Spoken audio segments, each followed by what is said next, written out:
Olá, eu sou o professor Wallace Santana e neste vídeo vamos discutir os pontos-chave para a compreensão do módulo 6 do curso Cisco de Conceitos Básicos de Redes. Vamos lá. Neste módulo, vamos estudar quais são as mídias ou os meios físicos de transmissão de dados em uma rede de comunicação. Para isso, vamos estudar então os tipos de mídia ou meios.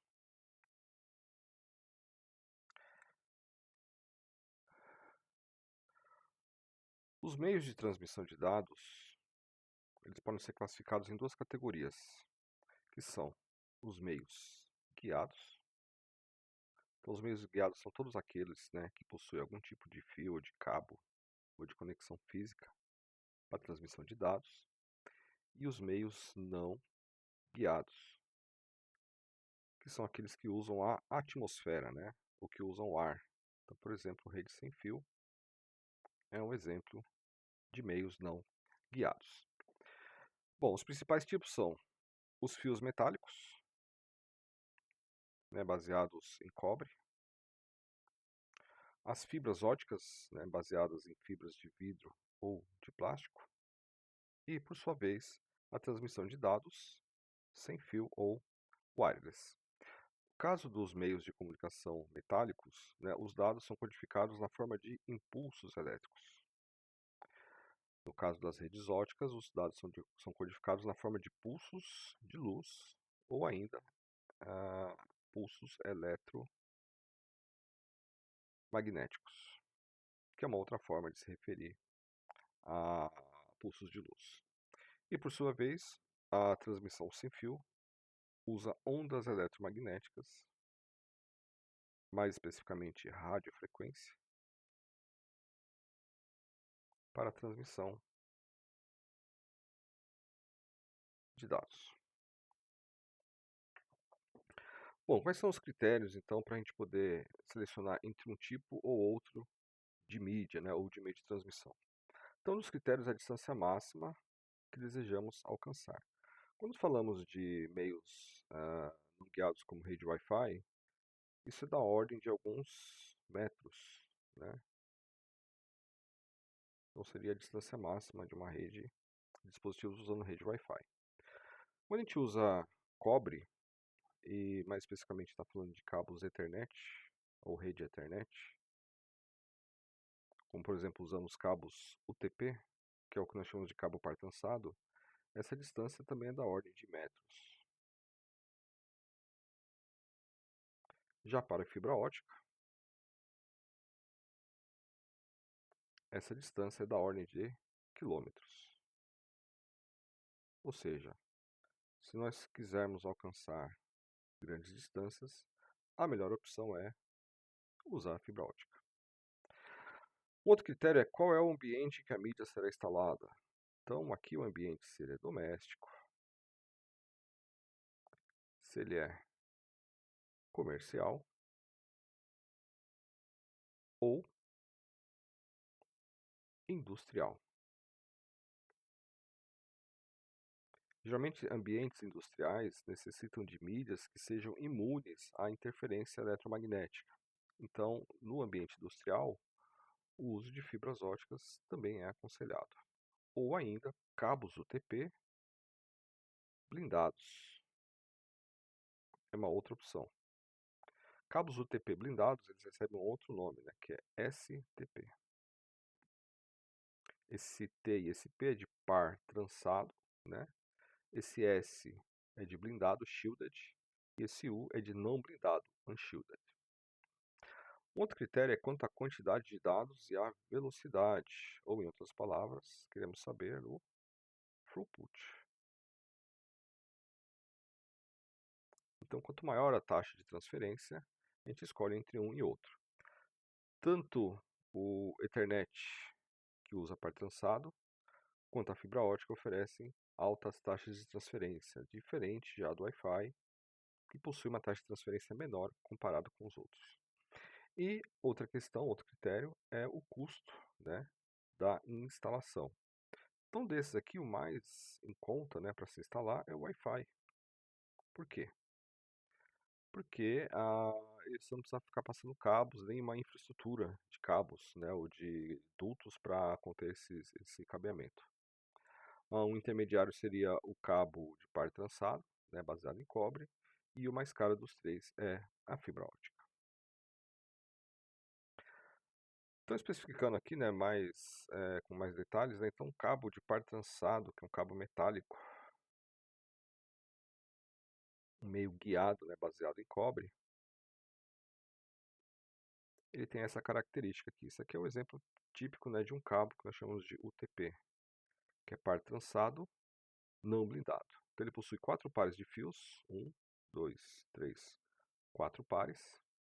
Esses pares são trançados, né, entre eles para diminuir o ruído térmico e a interferência eletromagnética de um cabo, de um fio no outro.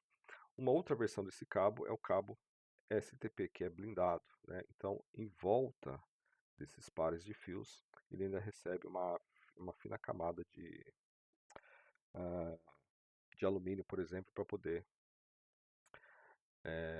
conter essas interferências. Os cabos são coloridos para que o técnico possa fazer a conexão, né? Essa conexão nós chamamos de crimpagem.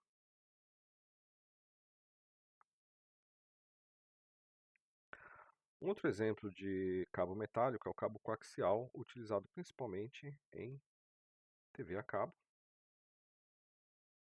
e antenas, além, é claro, né, de redes de dados. Ele é característico por ter um único fio, né, e uma blindagem externa.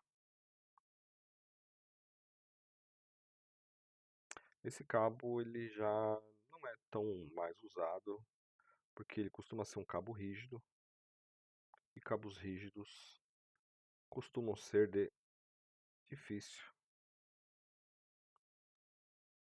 de instalar ou de difícil instalação.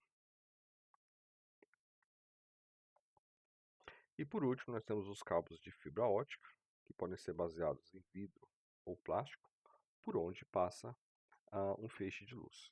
Geralmente esse cabo também vem em pares, porque um dos cabos é o transmissor, TX, e o outro cabo é o receptor, RX. Eles têm largura de banda muito alta, ou seja, eles comportam uma alta taxa de transferência de dados, né? E podem também cobrir longas distâncias, né? Na ordem de quilômetros, né, de distância. Então, um resumo das mídias aqui, ao invés de mostrar isso, eu gostaria de mostrar no Cisco Packet Tracer, que é o simulador, quais são os tipos de cabo que nós temos aqui, né? Então, para isso, eu coloquei aqui alguns dispositivos. Eu vou pegar esse primeiro dispositivo aqui como exemplo, só para poder mostrar, né, os tipos de cabo que ele suporta. Então, aqui a gente tem as portas para cabos par trançado, Ethernet. Aqui, portas para cabos de fibra ótica. E essa aqui que é uma porta especial para enlaces seriais de longa distância baseados em par metálico, ou ainda em pares usados na telefonia tradicional, né, no telefone fixo. Para poder colocar os cabos, a gente vem aqui no menu, embaixo. Temos aqui esse relâmpago, esse raio, que representa as conexões. Essa primeira opção aqui é a opção do automático, né? Ou seja, ele seleciona de forma automática qual que seria a melhor opção de conexão, né? A gente vai fazer aqui de forma manual. Então vamos selecionar primeiro aqui o cabo de par trançado, que é esse preto aqui. Então a gente vai selecionar uma porta Ethernet, no caso aqui Gigabit Ethernet, a gente conecta na outra Gigabit Ethernet. Então isso aqui nós estamos simulando, né, a conexão usando o cabo par trançado para conectar esses dois dispositivos. Vamos ver aqui um outro exemplo. Vamos conectar agora aqui com um cabo de fibra, né, que é esse fiozinho aqui amarelo, né, então cabo de fibra ótica. Para isso a gente tem que selecionar uma interface de fibra ótica, né, que pode ser essa aqui ou essa. Vamos selecionar essa primeira. E vamos conectar aqui na outra interface de fibra ótica. Apesar de não estarmos visualizando aqui, mas entendo, né, que aqui eu tenho dois fios, né, um que é o TX e outro que é o RX, ok? Vamos fazer aqui uma outra conexão usando um enlace de longa distância, né, que pode ser qualquer um desses dois aqui, né, o serial. Vou pegar esse primeiro aqui. Essa conexão serial, tem que escolher essa porta serial aqui. E aí ele tem este aspecto, né? Geralmente a conexão serial também é um par de fios. E por último eu tenho um equipamento aqui onde eu consigo conectar um cabo coaxial. Então a representação do cabo coaxial é esse cabo azul aqui na parte de baixo. Então a gente conecta ele numa porta coaxial e aqui na outra porta coaxial também. Então aqui um resumo: cabo par trançado, cabo de fibra ótica, cabo serial e cabo coaxial. Bom, isso aqui nós temos para hoje. Até o próximo vídeo.